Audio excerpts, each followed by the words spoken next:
समय होउचे राति 12:45 AM। आपण माने भाबुते एई टाइम टा आपण मानको कोन पय देखुची काहे कि ना आम ब्लॉग एबे आरंभ होउची एते रात्रे काहे कि आरंभ करलु वीडियो को संपूर्ण देखंतु जानि पारि। काली भूमि रो देह बहुत खराब थिला सेति पय लेट नाइट रे सोइथिलु आ एबे समय हेची 8:53। आपण माने भाबुथिबे काहे कि हमें एते लेट रे उठिलु। सतरे काली रो रातिटा को भाबिला बेलकु हमकु बहुत कष्ट लागुची काहे कि ना भूमि काली राति सारा कष्ट पाइची। जर आसु थाए पुणी ओल्ही जाउ थाए पुणी आसु थाए पुणी ओल्ही जाउ थाए।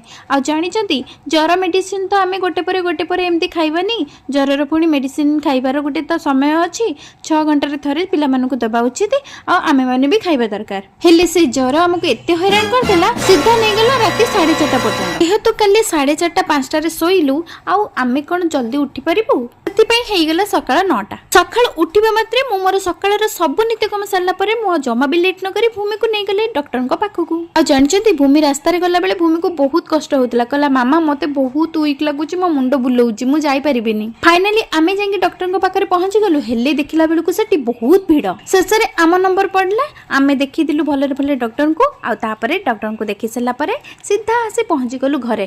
ଆଉ ଘରକୁ ଆସିକି ଦେଖେ ତ ବହୁତ ଜୋର ବର୍ଷା ଉଠିଛି ଆଉ ସେଥିପାଇଁ ଆଉ जमा भी लेट न करी टिके रेस्ट भी न नहीं चली आसिले सांगे सांगे छत उपरु। जेहेतु वर्षा जोर आसी सेति पई सांगे सांगे लुगा सब को भांगी के रखि देली बाल्टी रे। सब लुगा जाक तोली देला परे नै आसिली तळकू आ आसी के देखे तो भूमि पर निस्तेज ही सुई पड़ची। आ भूमि उठला परे कहला मामा मते बहुत जोर भोक लागलेनी हेले मते किछि रुचुनी मो पाटी के पीता लागुची मो कोन खाइबी। मो कहली कोन खाइबो कहून मो बनै देबे। पहिला मामा मु गुपचुप खाइबी आ ता बाबा ता पय गुपचुप नै आसले से महानंद रे खाउची। वीडियो भल लागले चैनल को सब्सक्राइब करबे लाइक शेयर कमेंट करबे को जमा भी भूलिबेनी। देखा हबो आसंता ब्लॉग रे रहउछु बाय बाय।